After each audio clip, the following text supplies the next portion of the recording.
ਗੁਲਸ਼ਨ ਜੀ ਤੁਹਾਡਾ ਤਾਲੁਕ ਕਿਹੜੇ ਇਲਾਕੇ ਨਾਲ ਹੈ? ਇਲਾਕਾ ਤੁਸੀਂ ਨਹੀਂ ਕਹਿ ਸਕਦੇ, ਇੱਕ ਰਾਜਸਥਾਨ, ਇੱਕ ਸੂਬਾ ਕਹਿ ਸਕਦੇ ਹੋ, ਇੰਡੀਆ ਦਾ ਸੂਬਾ ਹੈ ਤੇ ਸਾਡਾ ਸ਼ਹਿਰ ਹੈ ਬੀਕਾਨੇਰ, ਰਾਜਸਥਾਨ ਦੇ ਵਿੱਚ। ਅੱਛਾ, ਬੀਕਾਨੇਰ ਅਸੀਂ ਉੱਥੋਂ ਬਿਲੋਂਗ ਕਰਦੇ ਹਾਂ। ਸਾਡਾ ਜਿਹੜਾ ਟੋਟਲੀ ਰਾਜਸਥਾਨ ਕਬੀਲਾ ਹੈ ਨਾ ਜੀ, ਜਿਹੜਾ, ਉਹ ਉੱਥੋਂ ਹੀ ਜਦੋਂ ਪਾਰਟੀਸ਼ਨ ਹੋਈ ਸੀ ਉਸ ਤੋਂ ਅਸੀਂ ਮਤਲਬ ਉਸ ਟਾਈਮ ਦੇ ਸਾਡੇ ਬਜ਼ੁਰਗ ਸਾਡੇ ਇੱਥੇ ਆ ਗਏ ਤੇ ਫਿਰ ਅਸੀਂ ਵੀ ਇੱਥੇ ਹੀ ਆ ਗਏ। ਜਿਹੜੇ ਉੱਥੇ ਸੀ ਉੱਥੇ ਹੀ ਰਹਿ ਗਏ ਨੇ। ਇਹ ਰਾਜਸਥਾਨ ਤੋਂ ਫੈਸਲਾਬਾਦ ਤੱਕ ਦਾ ਜਿਹੜਾ ਸਫ਼ਰ ਹੈ, ਮੈਂ ਤੇ ਇਹਦੇ ਬਾਰੇ ਤੇ ਕੁਛ ਮੇਰੀ ਦੱਸੋ ਨਾਨੀ, ਮੇਰੇ ਦਾਦਾ ਜੀ, ਮੇਰੀ ਦਾਦੀ ਜੀ, ਮੇਰੇ ਨਾਨਾ ਜੀ, ਮਤਲਬ ਕਿ ਮੇਰੇ ਨਾਨਕੇ ਦਾਦਕੇ, ਮੈਂ ਉਹ ਆਏ ਸੀ। ਮਤਲਬ ਮੇਰੀ ਅੰਮੀ ਵੀ ਉਸ ਟਾਈਮ ਪੈਦਾ ਨਹੀਂ ਸੀ ਹੋਈ ਅੱਛਾ, ਜਿਸ ਟਾਈਮ ਮਤਲਬ ਪਾਰਟੀਸ਼ਨ ਹੋਈ ਸੀ। ਯਾਨੀ ਕਿ ਵੱਡੇ ਲੋਕ ਆਏ ਸਨ ਜਿਹੜੇ ਜੀ ਤੁਹਾਡੇ, ਉਹ ਬਿਲਕੁਲ, ਸਾਰੇ ਉਸ ਟਾਈਮ ਪਾਰਟੀਸ਼ਨ ਟਾਈਮ ਹੀ ਆਏ ਸੀ ਨਾ।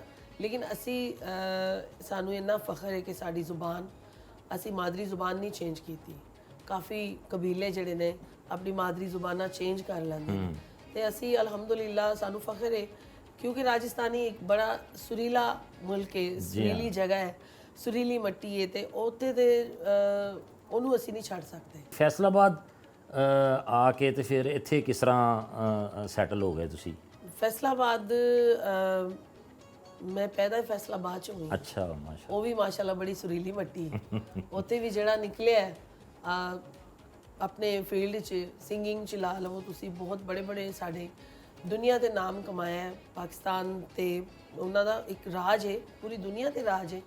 ਜਿਹੜੇ ਵੀ ਫੈਸਲਾਬਾਦ ਨਾਲ ਤਲਕ ਰੱਖਦੇ ਨੇ ਗੁਲਕਾਰ ਹਨ ਤੇ ਮਾਸ਼ਾਅੱਲਾ ਮੈਂ ਵੀ ਉੱਥੇ ਮਤਲਬ ਕਿ ਫੈਸਲਾਬਾਦ ਨਾਲ ਹੀ ਮੇਰਾ ਤਾਲੁਕ ਹੈ ਤੇ ਸਾਨੂੰ ਫਖਰ ਹੈ ਰਾਜਸਥਾਨ ਤੇ ਵੀ ਤੇ ਫੈਸਲਾਬਾਦ ਤੇ ਵੀ। ਤੇ ਫੈਸਲਾਬਾਦ ਦੇ ਵਿੱਚ ਇੱਕ ਹੋਰ ਵੀ ਬੜੀ ਖਸੂਸੀਅਤ ਹੈ ਜੀ ਕਿ ਫੈਸਲਾਬਾਦ ਦੇ ਲੋਕਾਂ ਦੇ ਵਿੱਚ ਜਿਹੜੀ ਮਜ਼ਾਕ ਦਾ ਹਿੱਸੇ ਨਾਲ ਉਹ ਬੜਾ ਪਾਇਆ ਜਾਂਦਾ ਹੈ ਤੇ ਕਿ ਤੁਹਾਡੀ ਵੀ ਸ਼ਖਸੀਅਤ ਦੇ ਵਿੱਚ ਵੀ ਕੋਈ ਜੋਲੀ ਨੇ ਕਿਉਂ ਨਹੀਂ, ਮੈਂ ਜੁਗਤ ਸ਼ੁਗਤ ਲਾ ਲੈਂਦੇ ਹੋ ਤੁਸੀਂ ਵੀ, ਇਹਦਾ ਮਤਲਬ ਕੋਈ ਟਾਈਮ ਐਸਾ ਬੜੇ ਕੋਈ ਪੋਜੀਸ਼ਨ ਦੇ, ਕੰਡੀਸ਼ਨ ਦੇ ਤੇ ਮੌਕੇ ਦੇ ਹਿਸਾਬ ਨਾਲ ਕੋਈ ਚੀਜ਼ ਹੋਵੇ ਤੇ ਜ਼ਰੂਰ ਉਹਨੂੰ ਮਿਸ ਨਹੀਂ ਕਰਦੇ। ਅੱਛਾ ਅੱਛਾ ਅੱਛਾ। ਇਹ ਗਾਣ ਵਾਲੇ ਪਾਸੇ ਕਿਸ ਤਰ੍ਹਾਂ, ਕੋਈ ਮਤਲਬ ਬਚਪਨ ਤੋਂ ਹੀ ਸ਼ੌਕ ਸੀ ਗਾਣ ਦਾ? ਸਾਡੇ ਬਲੱਡ 'ਚ, ਸਾਡੇ ਖੂਨ 'ਚ ਸ਼ਾਮਿਲ ਹੈ ਮਿਊਜ਼ਿਕ। ਵਾਹ, ਸਾਨੂੰ ਮਿਊਜ਼ਿਕ ਨਾ ਅਸੀਂ ਕਰੀਏ ਨਾ ਤੇ ਅਸੀਂ ਜ਼ਿੰਦਾ ਹੀ ਨਹੀਂ ਰਹਿ ਸਕਦੇ। ਵਾਹ ਵਾਹ। ਕਿਉਂਕਿ ਸਾਡਾ ਜਿਹੜਾ ਮਾਹੌਲ ਹੈ ਘਰ ਦਾ, ਸਾਡੇ ਬੱਚੇ ਮਿਊਜ਼ਿਕ ਦੇ ਮਾਹੌਲ 'ਚ ਪੈਦਾ ਮਤਲਬ ਹੁੰਦੇ ਨੇ ਤੇ ਜਵਾਨ ਵੀ ਪਰਵਾਨ ਵੀ ਮਿਊਜ਼ਿਕ ਦੇ ਮਾਹੌਲ 'ਚ ਹੁੰਦੇ ਨੇ ਤੇ ਉਹ ਫਿਰ ਸਾਨੂੰ ਸਿੱਖਣ ਦੀ ਜ਼ਰਾ ਘੱਟ ਜ਼ਰੂਰਤ ਪੈਂਦੀ ਹੈ। ਸਹੀ, ਠੀਕ ਹੈ।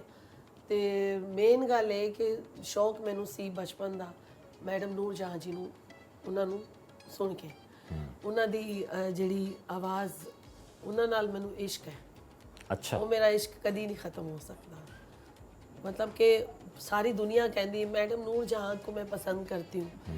मैं कहती हूँ कि मेरे तो ज़्यादा कोई नहीं पसंद करता, मेरे तो ज़्यादा कोई इश्क नहीं करता, मैं किसी नाल प्यार ही नहीं किया, यकीन करो तुसीं। मैं सिवाए मैडम तो किसी नाल नहीं मुहब्बत की।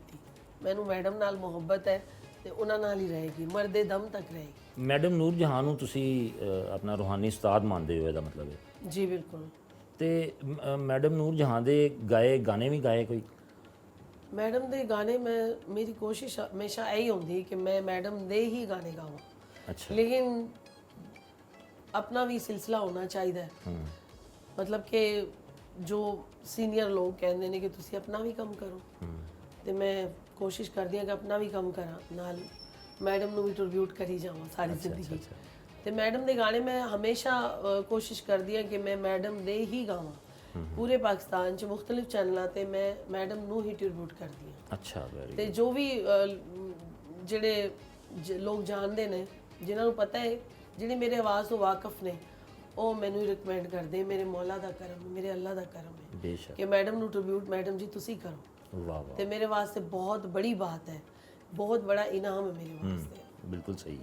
ਤੇ ਤੁਸੀਂ ਦੱਸਿਆ ਕਿ ਤੁਹਾਡਾ ਪੂਰਾ ਘਰਾਣਾ ਹੀ ਜਿਹੜਾ ਹੈ ਉਹ ਮਿਊਜ਼ਿਕ ਦੇ ਨਾਲ ਵਾਬਸਤਾ ਹੈ ਜੀ। ਤੇ ਤੁਹਾਡੇ ਘਰਾਣੇ ਦੇ ਵਿੱਚ ਸੁਣਨ ਚ ਆਇਆ ਸੀ ਕਿ ਰੇਸ਼ਮਾ ਜੀ ਦਾ ਵੀ ਤੁਹਾਡੀ ਫੈਮਿਲੀ ਦੇ ਨਾਲ ਕੋਈ जी ਤਾਲੁਕ ਹੈ? बिल्कुल, रेशमा जी, खान साहब मेहदी हसन साहब, ਅੱਛਾ। और भी ਮਹਿਦੀ ਹਸਨ ਸਾਹਿਬ ਦਾ ਤਾਲੁਕ ਵੀ ਤੇ ਰਾਜਸਥਾਨ ਮੌਜੂਦਾ ਨਾਲ ਦੌਰ ਦੇ ਕਾਫੀ ਗੁਲੂਕਾਰ ਨੇ ਜਿਹੜੇ ਸਾਡੀ ਫੈਮਿਲੀ ਨਾਲ ਤਾਲੁਕ ਰੱਖਦੇ ਨੇ, ਰਾਜਸਥਾਨੀ ਨੇ।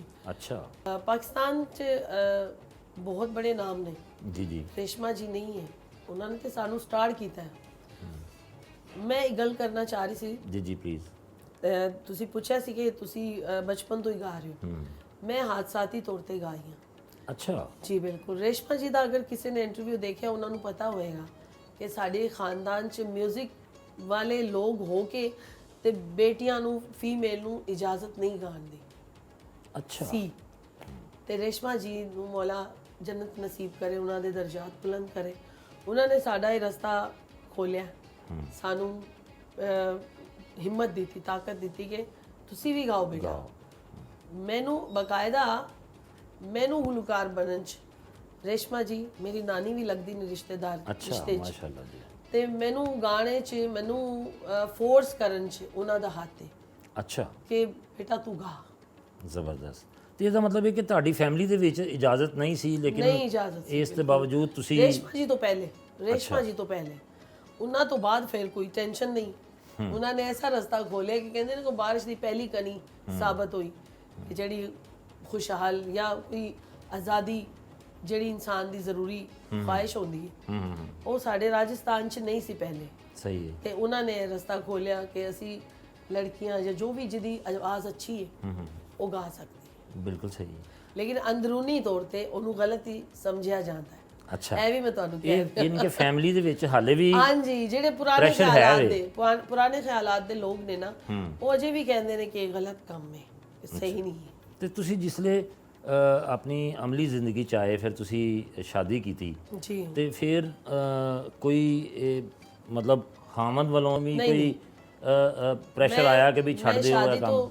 ਮਲਿਕ ਸਾਹਿਬ ਮੈਂ ਸ਼ਾਦੀ ਤੋਂ ਪਹਿਲੇ ਹੀ ਗਾ ਰਹੀ ਸੀ ਤੇ ਸ਼ਾਦੀ ਤੋਂ ਬਾਅਦ ਵੀ ਮੈਨੂੰ ਸਪੋਰਟ ਕੀਤੀ ਮੇਰੇ ਮੀਆਂ ਨੇ ਅੱਛਾ ਬਹੁਤ ਜ਼ਿਆਦਾ, ਤੇ ਬਹੁਤ ਜ਼ਿਆਦਾ ਮਤਲਬ ਮੇਰਾ ਖਿਆਲ ਕਰਦੇ ਨੇ, ਬਹੁਤ ਮੇਰਾ ਧਿਆਨ ਕਰਦੇ ਨੇ ਕਿ ਤੈਨੂੰ ਕੋਈ ਪਾਬੰਦੀ ਨਹੀਂ, ਤੂੰ ਗਾ।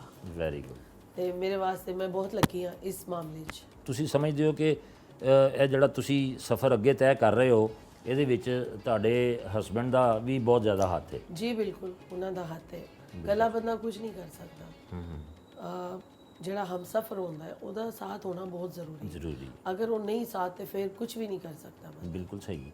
ਰਾਜਸਥਾਨ ਨਾਲ ਤਾਲੁਕ ਤੇ ਰਾਜਸਥਾਨੀ ਜ਼ੁਬਾਨ ਵੀ ਪੂਰੀ ਹੈ, ਤੁਹਾਨੂੰ ਅਬੂਰ ਹਾਸਲ ਹੋਏਗਾ? ਅਬੂਰ ਕੀ ਸਾਡੀ ਮਾਦਰੀ ਜ਼ੁਬਾਨ ਹੈ। ਸਹੀ ਹੈ। ਅਸੀਂ ਨਹੀਂ ਛੱਡਿਆ ਇਸ ਜ਼ਬਾਨ ਨੂੰ। ਤੇ ਰਾਜਸਥਾਨੀ ਚ ਗਾਇਆ ਕੋਈ? ਰਾਜਸਥਾਨ 'ਚ ਤੇ ਬਹੁਤ ਹੈ ਮਿਊਜ਼ਿਕ ਹੈ। ਰਾਜਸਥਾਨ ਅਸੀਂ ਸਮਝਦੇ ਕਿ ਪੂਰੀ ਮਿਊਜ਼ਿਕ ਇੰਡਸਟਰੀ ਸਹੀ ਹੈ। ਇਹਨੂੰ ਤੁਸੀਂ ਜਿਸ ਤਰ੍ਹਾਂ ਵੀ ਚਾਹੋ ਯੂਜ਼ ਕਰੋ। ਮਿਊਜ਼ਿਕ ਇੰਡਸਟਰੀ, ਬੱਚੇ ਸਾਡੇ ਛੋਟੇ ਬੱਚੇ, ਤੁਸੀਂ ਕਹੋਗੇ ਨਾ ਬੇਟਾ ਗਾਣਾ ਸੁਣਾਓ, ਉਹ ਵੀ ਤੁਹਾਨੂੰ ਸੁਰ 'ਚ ਲੱਗਣਗੇ। ਅੱਛਾ ਸਾਡੇ ਬੱਚੇ ਵੀ ਸੁਰ 'ਚ ਰੋਂਦੇ ਨੇ। ਅੱਛਾ ਮਾਸ਼ਾਅੱਲਾ, ਸਹੀ। ਯਾਨੀ ਕਿ ਰੋਂਦੇ ਵੀ ਨੇ ਤੇ ਉਹ ਵੀ ਸੁਰ 'ਚ ਰੋਂਦੇ ਨੇ। ਇਹ ਗੱਲ ਹੈ ਕਿਉਂਕਿ ਸਾਡਾ ਇਹ ਸਾਡੇ ਖੂਨ 'ਚ ਸ਼ਾਮਿਲ ਹੈ। ਸਾਨੂੰ ਗੁਰਤੀ ਪੈਦਾਇਸ਼ੀ ਤੌਰ ਤੇ ਬਗੈਰ ਮਤਲਬ ਕਿ ਪੈਦਾ ਹੋਣ ਤੋਂ ਪਹਿਲੇ ਸਾਨੂੰ ਗੁਰਤੀ ਮਿਊਜ਼ਿਕ ਦੀ ਹੀ ਮਿਲਦੀ ਹੈ। ਤੇ ਅਗਰ ਅਸੀਂ ਤੁਹਾਨੂੰ ਕਹੀਏ ਕਿ ਜੀ ਸਾਨੂੰ ਕੋਈ ਰਾਜਸਥਾਨੀ ਮਾਣ ਸੁਣਾ ਦਿਓ ਥੋੜਾ ਜਿਹਾ ਸਾਡੇ ਵੇਖਣ ਵਾਲਿਆਂ ਵਾਸਤੇ? ਜ਼ਰੂਰ ਤੇ ਥੋੜਾ ਜਿਹਾ ਤੇ ਸਾਡਾ ਹਿੱਸਾ ਹੈ, ਸਾਡੇ ਵਿਰਾਸਤ ਹੈ ਸਾਡੀ। ਤੇ ਮੈਂ ਵੀ ਪੁੱਛਣਾ ਚਾਹਾਂਗਾ ਕਿ ਚੂੰਕਿ ਕੈਮਰੇ ਦੇ ਪਿੱਛੇ ਤੁਹਾਡੇ ਸ਼ੋਹਰ ਵੀ ਮੌਜੂਦ ਨੇ ਇਸ ਵੇਲੇ, ਉਹ ਨਾਲ ਤੁਹਾਡਾ ਸਾਥ ਦੇਣਗੇ ਮੇਰਾ ਖਿਆਲ ਹੈ। ਜੀ ਬਿਲਕੁਲ। ਤੇ ਤੁਹਾਡੇ ਸ਼ੋਹਰ ਜਿਹੜੇ ਨੇ ਉਹ ਹਰ ਵੇਲੇ ਹਰ ਪ੍ਰੋਗਰਾਮ 'ਚ ਤੁਹਾਡੇ ਨਾਲ ਹੁੰਦੇ ਨੇ? ਜੀ, ਉਹਨਾਂ ਦੇ ਬਗੈਰ ਤੇ ਮੈਂ ਆਪਣਾ ਪੈਰ ਨਹੀਂ ਪੁੱਟਦੀ। ਅੱਛਾ ਮਾਸ਼ਾਅੱਲਾ। ਹਰ ਟਾਈਮ ਹਰ ਵਕਤ ਮਤਲਬ ਕਿ ਸਾਡੇ ਨਾਲ ਹੁੰਦੇ। ਮੈਂ ਤੇ ਇਕੱਲੇ ਕਿਤੇ ਜਾਂਦੀ ਹੀ ਨਹੀਂ, ਸੱਚੀ। ਬਿਲਕੁਲ ਸਹੀ ਹੈ, ਬਿਲਕੁਲ ਸਹੀ ਹੈ। ਤੇ ਇਹ ਨਹੀਂ ਕਿ ਮੈਂ ਕਨਫਿਊਜ਼ ਹਾਂ ਜਾਂ ਕੋਈ ਐਸਾ ਮਸਲਾ ਹੈ। ਮੈਂ ਖੁਦ ਨਹੀਂ ਚਾਹੁੰਦੀ ਕਿ ਮੈਂ ਇਹਨਾਂ ਤੋਂ ਬਗੈਰ ਕੋਈ ਕੰਮ ਕਰਾਂ। ਬਹੁਤ ਅੱਛੇ, ਬਹੁਤ ਅੱਛੇ। ਤੇ ਇਹਨਾਂ ਦਾ ਤਾਲੁਕ ਵੀ ਕਿਸੇ ਰਾਜਸਥਾਨ ਨਾਲ ਹੈ। ਮੇਰੀ ਫੈਮਿਲੀ ਨੇ, ਅੱਛਾ, ਮੇਰੇ ਖਾਲਾ ਦੇ ਬੇਟੇ ਨੇ। ਅੱਛਾ ਅੱਛਾ। ਤੇ ਮਤਲਬ ਰਿਸ਼ਤੇਦਾਰ ਹੈ ਅਸੀਂ ਬਾਹਰ ਰਾਜਸਥਾਨੀ ਲੋਕ ਸ਼ਾਦੀ ਨਹੀਂ ਕਰਦੇ। ਅੱਛਾ। ਇਹ ਸਾਡਾ ਇੱਕ ਪੂਰੀ ਦੁਨੀਆ ਨੂੰ ਪਤਾ ਹੈ। ਅੱਛਾ। ਇਹ ਕੋਈ ਲੁਕੀ ਛੁਪੀ ਗੱਲ ਨਹੀਂ ਹੈ ਕਿ ਰਾਜਸਥਾਨੀ ਅਸੀਂ ਬਾਹਰ ਨਹੀਂ ਕਰਦੇ। ਤੇ ਰਾਜਸਥਾਨ ਪਿਆਰ ਮੁਹੱਬਤ ਇਸ਼ਕ ਮੁਹੱਬਤ ਇਹ ਤੇ ਫਿਰ ਬਾਦਸ਼ਾਹਾਂ ਦੀਆਂ ਬੇਟੇ ਬੇਟੀਆਂ ਨੂੰ ਵੀ ਹੋ ਜਾਂਦਾ ਹੈ, ਮੌਲਵੀਆਂ ਦੀਆਂ ਧੀਆਂ ਪੁੱਤਰ ਨੂੰ ਵੀ ਹੋ ਜਾਂਦਾ ਹੈ। ਉਹ ਵੀ ਫਿਰ ਰਸਮੋ ਰਿਵਾਜ ਤੋੜ ਦਿੰਦੇ। ਸਾਡੇ ਅਸੀਂ ਵੀ ਆਮ ਜਿਹੇ ਇਨਸਾਨ ਹੀ ਹੈ ਨਾ। ਸਹੀ ਹੈ, ਸਹੀ। ਲੇਕਿਨ ਰੂਟੀਨ ਇਹ ਹੈ ਕਿ ਜਿਹੜੇ ਖਾਨਦਾਨੀ ਜਿਹੜਾ ਸਿਲਸਿਲਾ ਹੈ ਉਹ ਇਹ ਹੈ ਕਿ ਅਸੀਂ ਬਾਹਰ ਸ਼ਾਦੀ ਨਹੀਂ ਕਰਦੇ। ਬਿਲਕੁਲ ਸਹੀ ਹੈ। ਤੁਸੀਂ ਸ਼ਾਦੀ ਦਾ ਜ਼ਿਕਰ ਕੀਤਾ ਤੇ ਤੁਹਾਡੇ ਰਾਜਸਥਾਨੀ ਸ਼ਾਦੀਆਂ ਜਿਹੜੀਆਂ ਹੁੰਦੀਆਂ ਨੇ ਉਹਨਾਂ ਦੇ ਵਿੱਚ ਵੀ ਕੋਈ ਸੌਂਗ ਹੁੰਦੇ ਨੇ ਸਪੈਸ਼ਲੀ, ਜਿਸ ਤਰ੍ਹਾਂ ਸਾਡੇ ਪੰਜਾਬੀ 'ਚ ਹੁੰਦੇ ਨੇ ਟੱਪੇ ਗਾਣੇ ਤੇ ਇਸ ਤਰ੍ਹਾਂ ਦੇ? ਬਿਲਕੁਲ। ਜਿਸ ਤਰ੍ਹਾਂ ਮੱਥੇ ਦੇ ਚਮਕਣ ਵਾਲੇ ਮੇਰੇ ਬੰਗਲੇ ਦੇ ਪੰਜਾਬੀ ਦਾ ਹੋ ਗਿਆ। ਅੱਛਾ ਅੱਛਾ। ਸਾਡੇ ਜਿਹੜੇ ਨਾ ਸਾਡੇ ਇਹ ਤੇ ਇੱਕ ਪੰਜਾਬੀ ਚ ਮੈਂ ਗਲਤ ਨਹੀਂ ਕਹਿ ਰਹੀ ਕਿ ਪੰਜਾਬੀ ਚ ਆਮ ਜਿਹਾ ਗਾਣਾ ਹੈ। ਸਾਡੇ ਕਲਾਸੀਕਲ ਗਾਣੇ ਨੇ, ਅੱਛਾ ਸਾਡੇ ਰਿਦਮ ਦੇ ਹਿਸਾਬ ਨਾਲ ਵੀ ਦੇਖਿਆ ਜਾਵੇ ਜਾਂ 뮤직 ਦੇ ਹਿਸਾਬ ਨਾਲ ਜਾਂ ਕੰਪੋਜੀਸ਼ਨ ਦੇ ਹਿਸਾਬ ਨਾਲ ਦੇਖਿਆ ਜਾਵੇ ਤੇ ਸਾਡੇ ਮੁਸ਼ਕਿਲ ਗਾਣੇ ਸ਼ਾਦੀ ਦੇ ਨੇ। ਅੱਛਾ ਮਤਲਬ ਕਿ ਅਸੀਂ ਸ਼ਾਦੀ 'ਚ ਇੱਕ ਖਾਸ ਚੀਜ਼ ਪੇਸ਼ ਕਰਦੇ ਹਾਂ ਕਿ ਜਿਹੜੀ ਪੂਰੀ ਖਾਨਦਾਨ ਇਕੱਠਾ ਹੁੰਦਾ ਹੈ ਕਿ ਵਾਹ ਵਾਹ ਦਾਦਾ ਤੇ ਲੈਣੀਆਂ ਨਾ। ਤੇ ਉਹ ਜ਼ਰਾ ਕੁ ਸਾਨੂੰ ਪੇਸ਼ ਕਰ ਦਿਓ ਸਾਡੇ ਵੇਖਣ ਵਾਲਿਆਂ ਵਾਸਤੇ। ਜ਼ਰੂਰ ਜ਼ਰੂਰ ਜ਼ਰੂਰ ਰਾਜਸਥਾਨੀ।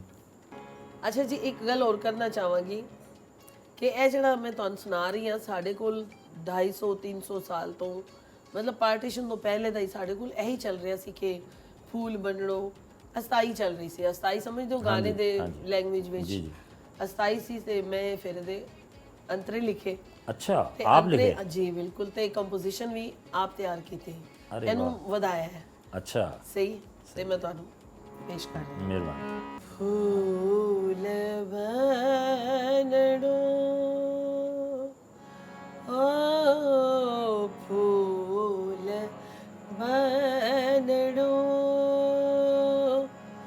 ਰਹਿਣਾ ਦਾਨੇ ਬੰਨਣੋ ਓ ਫੂਲ ਬੰਨਣੋ ਰਹਿਣਾ ਦਾਨੇ ਬੰਨਣੋ ਮਨਥੇ ਤੋਂ ਬਾਬੇ ਜੀ ਨੇ ਪਿਆਰਾ ਘਣਾ ਲਾਗੋ ਰਹਿਣਾ ਦਾਨੀ ਮਾਰੋ ਫੂਲ ਬੰਨਣੋ ਓ ਫੂਲ ਬੰਨਣੋ ਨਾਨੀ ਦਾਦੀ ਕਾ ਤੂੰ ਪਿਆਰਾ ਰਾਜ ਦੁਲਾਰਾ ਹੋ ਬੰਨਣਾ ਪਿਆਰਾ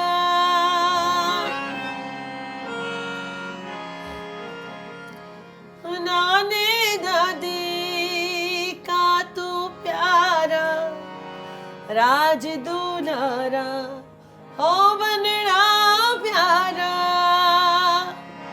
बनथे तो सबकी आँख का तारा घना लागो रहना दानी मारो